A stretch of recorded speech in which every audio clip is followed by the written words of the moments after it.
这是芭蕾舞者第一次穿上红色舞鞋，然而可怕的是，她的双脚仿佛有了生命般，从白天跳到黑夜，直到所有的舞伴都精疲力尽，那双脚还在不断跳舞。此刻少女才惊恐地发现，红色舞鞋竟无法脱下，甚至在她累死前的最后一刻，双脚仍在不断地跳舞。而这就是由安徒生童话里最恐怖的故事《红舞鞋》改编而来。虽然故事纯属虚构，但却成为了英国史上最具舞蹈技术的电影。佩姬从小视舞如命，并且家境优渥，相貌出众，于是，在伯爵姑姑的引荐下，她如愿见到了名震江南的雷蒙团长。可传闻雷蒙对舞者的要求极其苛刻，但在见到佩姬的第一眼，雷蒙便意识到佩姬就是他苦寻多年的天鹅。于是为了拿下她，雷蒙故作高深地询问道 Why do you want to dance?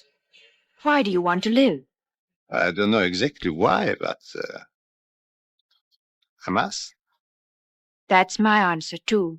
听到佩姬的回答，雷蒙当场签下了她，但这仅仅只是一个开始。雷蒙的芭蕾团哥哥天赋异禀，他的家世和样貌毫无价值，而在遭受众多的冷漠和鄙夷后，他才混上了一个伴舞的位置。但这并未影响到佩姬，反而他更加刻苦努力。终于在一次试演中，作为配角的他有了单独上台的机会。他以其白裙轻盈灵动，将天鹅的优雅展示得活灵活现，不仅征服了在场所有观众，更是让见惯了天才的联盟都无法平复。他迫切地想要将佩姬捧上主演，而就在他苦苦搜寻新剧本时，却突然想起一个名为朱莉的年轻人。他已经不止一次致信雷蒙，自己的作品被他的人盗用。之前雷蒙根本不屑理会，但这次雷蒙决定给他一个机会，而朱莉也不负众望，一段即兴发挥让雷蒙大受震撼。于是他也顺利进入了雷蒙的芭蕾团队。可就在新剧本的前一天，雷蒙原本的女主却在排练时突然公布了订婚的消息，周围人纷纷贺喜，可唯有雷蒙愤然离席。在他眼中，顶级的舞者就应该为艺术奉献一生，无论他多么优秀，一旦陷入婚姻，便再也不能成为伟大的舞者。就这样，雷蒙不顾股东的反对，当场辞退了女主，随后又邀请佩姬来到自己庄园，当着所有人的面宣布，佩姬将担任下部舞台剧《红林宴》的主演。My belief in your possibilities is not shared by my colleagues here. That whatever their personal belief may be, they will all give you their best. The rest, of course, is up to you. 尽管当时所有人都不看好佩姬，但雷蒙坚信自己的眼光。此外，他还动用了另一个新人，让朱莉为红林宴编曲，并且由他担任总指挥的位置。而在随后的3周里，雷蒙亲自监督两人的训练，就连佩姬的饮食都受到严格看管，不仅一口水都不能多喝，甚至一日3餐都要配合着朱莉弹奏的红林宴下饭。久而久之，佩姬也注意到了这位才华横溢的年轻人，但朱莉对舞台的掌控甚至比雷蒙还要苛刻，两人经常因为一些配合吵得不可开交，而雷蒙就在一旁哈哈大笑。直到3周的魔鬼训练结束，朱莉却一反常态地叮嘱佩姬 Dance whatever tempo you like. I'll follow you. 举世瞩目的红林宴即将上演，随着灯光的拉近，一位红色少女闪耀登场。她迈着飘逸的步伐，在鞋匠店铺里得到了一双神秘红舞鞋。然而可怕的是，她的双脚仿佛有了生命般，从白天跳到黑夜。等女孩意识到不对后，红舞鞋已经无法脱下，并且还用魔法将她与亲人分离。就这样，在红舞鞋的带领下，女孩又从闹市跳到墓园，甚至还吸引来无数妖魔。直到多年后母亲去世，少女仍在不断跳舞，所有人都将她视为魔鬼，纷纷避之不及。女孩悲痛欲绝，决定用刀子割断双脚，却惊恐地发现刀子竟又变成了树枝。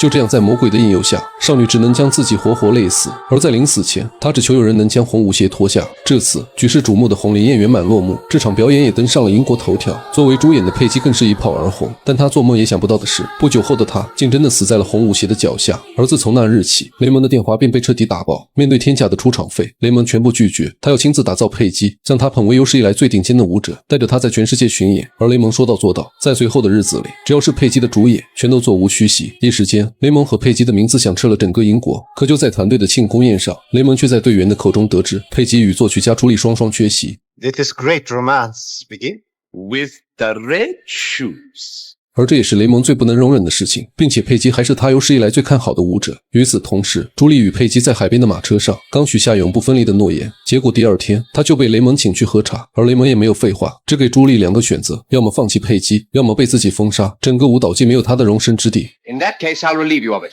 面对联盟的威胁，朱莉带着自己的剧本选择了离职。事后，佩姬本想找同事们一起求情，但他们深知雷蒙的脾气，无奈在爱情与事业之间，佩姬选择了前者。而在临走的当天，雷蒙特意来到车站，只要佩姬愿意留下，他甚至可以将整个团队交给佩姬指挥。 I could make you one of the greatest dancers the world has ever known.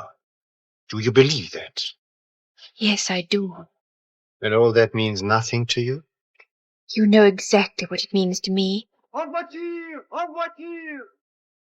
最终，佩吉还是跟着朱莉离开了，而这也成了雷蒙自身最大的遗憾，并且在几个月后，他又收到了佩吉订婚的消息，这让雷蒙更加悲愤。他不甘自己最完美的作品就这样毁于一旦。而另一边的两人，自从离开雷蒙的团队后，朱莉的才华不再被人赏识，而佩吉也没有了登台的机会，只能翻看柜子里的无邪怀念。幸好人脉广泛的雷蒙，他听到了佩吉将跟着姑姑远行，于是他也特意登上了那辆火车。而在见到雷蒙的第一眼，佩吉的眼神明显闪躲，他知道雷蒙的来意，也深知自己对芭蕾的热爱，可为了爱人，他也只能再次拒绝。You're happy? Yes, very happy. As a dancer, I mean. I haven't danced very much, you know. But you never stopped working. No, And you never stopped going to class. never. 见状，雷蒙也不再挽留，只希望他能再舞最后一曲红菱宴。Nobody else has ever danced the red shoes since you left. Nobody else ever shall. Put on the red shoes, Vicky, and dance for us again. 最终，雷蒙成功说服了佩吉，在英国正式公演红菱宴。然而，就在佩吉穿上红舞鞋的那一刻，朱莉却找了过来。All the way down from London, I wondered if I'd find you here. And here you are. Left your first night? Yes?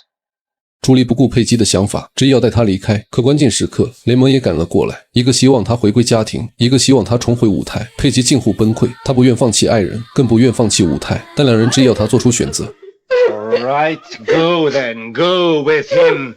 Be a faithful housewife. The crowd of screaming children and finish with dancing forever. Vicky, look at me. 最终，眼看佩吉不愿离去，朱莉满眼失望，留下一句再见后，便头也不回地离开了。Julia! 而此时开幕时间已到，雷蒙趁热打铁，说他的生命就应该在舞台中绽放。然而就在去开幕会的路上，佩吉突然像着了魔般，双脚不受控制地朝外走去。而与此同时，朱莉的火车也即将到站，但他却看到了爱人的身影。果然，佩吉还是无法放弃朱莉，但精神恍惚的他似乎忘了自己身处剧院的顶楼。最终，佩吉被火车卷进了轨道，而他临死前的最后一句正是红菱宴中的台词 Take off the red shoes. 就这样，佩吉以生命为代价，既没有背叛爱人，也演完了红菱宴的最后一幕。而在故事的结局，当雷蒙得知佩吉去世后，他哽咽着在所有观众面前宣布 Ladies and gentlemen, I'm sorry to tell you that Miss Page is unable to dance tonight. Nor indeed any other nights. Nevertheless, we've decided to present the red shoes. It is the ballet that made her name. She made. 而随着灯光的拉近，镜头下只有一只红色舞鞋。至此，全片结束。再细致的解说也无法比拟原著。我是小无聊电影，期待与你的每一次相遇。